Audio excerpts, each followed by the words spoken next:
sa Friday. Usap tayo ulit dito sa aking live. Maganda sana kung papasok agad yung mga magtatanong eh. Gaya yung sinabi ni kapatid na easy to install ay maganda pag-usapan yan, yung Rhina ng langit. Maganda papasukin mo dito si Jared. Wala eh, hindi alam mo, nakakahiya yung ano niya eh. Napanood ko nung isang araw yung ano niya, yung debate niya doon sa MCGI. Alam mo, napaka matino nung taong kausap niya eh. Ginagago niya. Ginago maganda ni yon, Jared. maganda yon. Gusto ko kasi sanang i-chat si Jared. Kaya lang, magkaibigan kami dati, baka gawin niya yung ginagawa niya dati, alam mo naman, bata naman yon. Siyempre, tayo naman, mas matanda, parang napakasakit kasi na bastusin ka ng isang katulad niyang Kaya hindi ko siya ichinachat eh.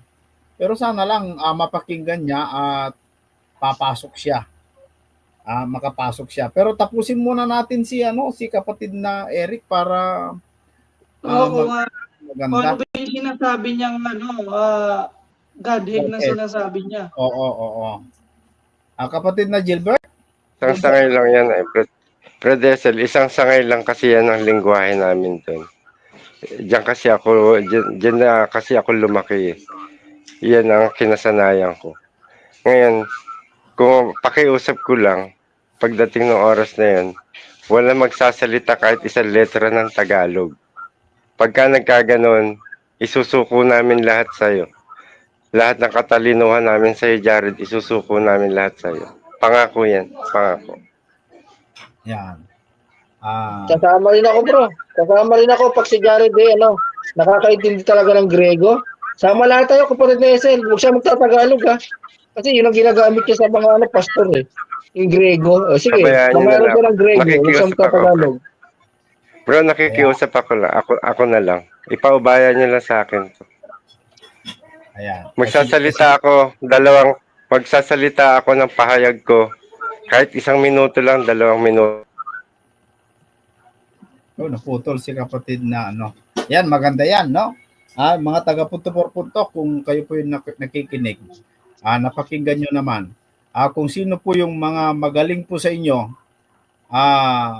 ayan, pumasok po kayo sa aming live at kung gusto nyo ng Grego at napakikipag-usap, kasi nagmamarunong po kayo kayo po yung sinasabi po ninyo kayo yung matatalinong sa debate ngayon.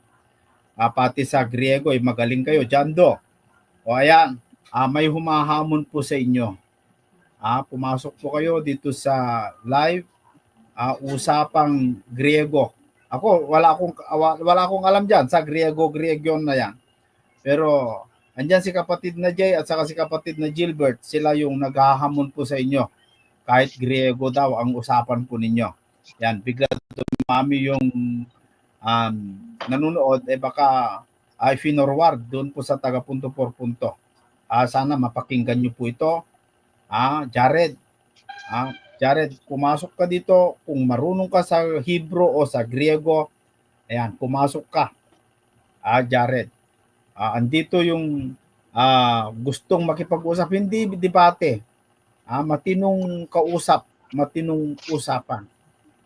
Jared, ayan. Mag-fill fill top na lang kayo, Brad Jared, ayan. Yan. Siguro mga kaibigan, igagawan ko ng isang parang lang ito para i-upload ulit yung hamon po ninyo. Pwede nyong dagdagan para gawin natin lang maiksing video para mapanood ng mga taga Punto por Punto. Kasi mahaba yung oras, baka hindi din lang nila maririnig ito. Pero i-edit ko itong parte na ito para i-upload ko ulit para mapanood po ng mga taga Punto por Punto, mga kaibigan. Yung hindi debate, kundi usapang matino ba? Mag-aralan, mag-usapan. Gaya yung sinabi ni kapatid na Gilbert. Ayan. So, yun po siguro, no? Baka tapusin na natin ito, kapatid na Jay at kapatid na Jared. Gilbert, paalam na tayo siguro. Sige, Brother Esel, Oo, kapatid na back to the scripture. No? ganda sana kung akala ko ngayong papasok si Brad Eric may tatanong lang sana ako. Oo. Sa Martes daw, sa Martes. Ayun, Brad Gilbert, ipasahan mo ng link doon sa punto por punto. I-chat mo doon sa nila sa YouTube nila. I-edit ko itong parte na ito. Para umabot kay Jared. Oo, i-upload ko ulit. And then ito siguro pwedeng i-forward doon sa comment section po nila para umabot sa kanila yung hamon po. Hamon o ano man tawag. Baka dito tayo matuto ng salitang Grego. Oo. Sa kanilang dalawa.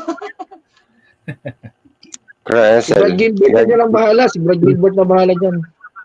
Ayan.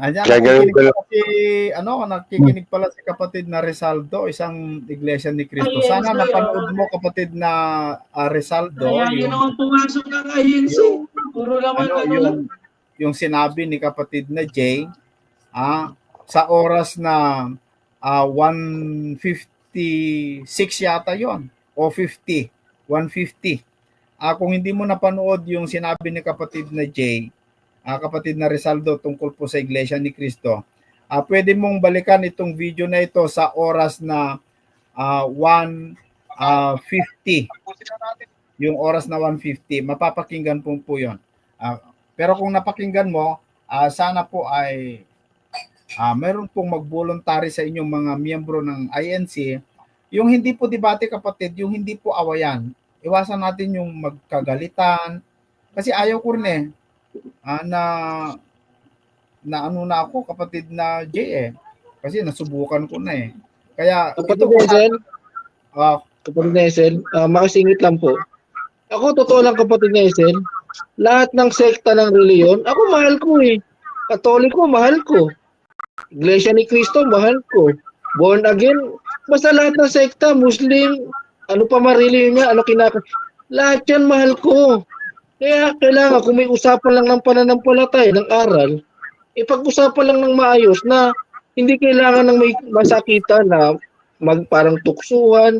Yung alam mo na, kasi kung may pag-ibig talaga tayo, totoo lang kapatid na Esel, ipapaunawa natin sa ating kapwa yung tunay na kahulugan ng salita Hindi yung ipapahiya mo yung kapwa, hindi yung ang maging mission ng isang nakakaintindi ng salita ng Diyos, ipapaliwanag niya na halimbawa, ganito kapatid na Esel, ganito example halimbawa, ilan ba ang Diyos? Sabi mo isa, sabi ko naman marami o tatlo. Di pag-usapan natin. Di yung tao makikinig, lahat ng ebidensya mo, ibigay mo, ilatag mo, ako ibibigay ko. Di yung tao ngayon, makikita nila kung sino yung nagsasabi sa atin ng totoo nang walang away. Pag-ibig yun.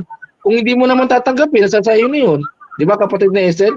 Sa'yo na yun, hindi mo tatanggapin Importante, nag-usap tayo ng maayos. Hindi tayo nag-aaway, hindi tayo kayo pala, mga sinungaling pala kayo, ayaw niyo paniwalaan niya. Wala nang ganun. Kung yung kapwa natin, after natin ibigay yung katotohanan, ayaw niya tanggapin, irespeto natin yung kanyang, kapatid na Esel, yung kanyang free will.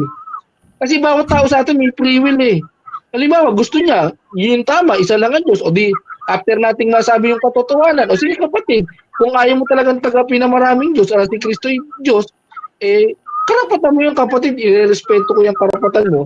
Hindi kita tutuyain, hindi kita sasabihin na impyerno ka, walang ganunan. Dahil ang Diyos naman marunong magligtas ng lahat ng tao na hindi nating sakop.